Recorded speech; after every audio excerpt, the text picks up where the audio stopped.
कालचं तुमचं वक्तव्य चर्चेत आहे की नाना पटोले मुख्यमंत्री व्हावे, काय सांगणार? कसं आहे, नाना पटोले विदर्भातले नेते आहे.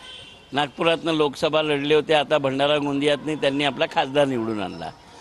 आता लोकसभेमध्ये विदर्भाच्या बाजूने म्हणजे विदर्भातील लोकांना काँग्रेसचे खासदार निवडून दिले. आता हे निवडून दिले आणि विदर्भातले लोक काँग्रेसचे आमदारसुद्धा निवडून देणार आहे. तर विदर्भातील जो काँग्रेसचा मतदार आहे, विदर्भातील जो काँग्रेसचा कार्यकर्ता आहे, विदर्भातील जे काँग्रेसचे नेते आहे, त्यांना साहजिकपणे वाटेलच की विदर्भातला माणूस मुख्यमंत्री व्हावा. जर या स्पर्धेत काँग्रेसला मुख्यमंत्रीपद मिळत असलं तर मला वाटते की विदर्भाने जास्त जागा निवडून दिल्या तर अधिकार विदर्भाचाच राहील. हेच माझं म्हणणं आहे. संजय राऊत म्हणतात उद्धव ठाकरे, तुम्ही म्हणतात की आम्ही खेचून आणू, याचा काय अर्थ आहे? म्हणजे उद्धव ठाकरेच्या नावाला काय? खेचून आणू नाही. जर महाविकास आघाडीमध्ये कोण ठरवतं नंतर जेव्हा निवडणुकीच्या